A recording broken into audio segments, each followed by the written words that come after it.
Hello मित्रों, दड़ धींगाणे ने माथा महाणे ने पारिया थईने पूजाऊं एवं मित्रों हमारे ठाकुर जी नहीं थाऊं। आगे की कथा सुनो मित्रों।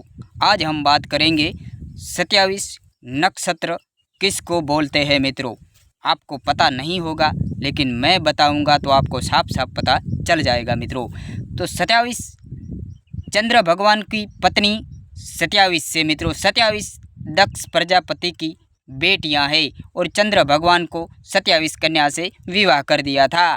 तो इसमें से वो रोहिणी से ज़्यादा प्रेम करते थे मित्रों।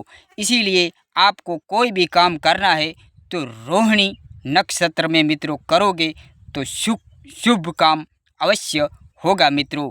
इसीलिए अभी 27 से 27 चंद्र भगवान की पत्नी है मित्रों। इसको आज 27 नक्षत्र बोलते हैं मित्रों। सुखी भव। जय हिंद।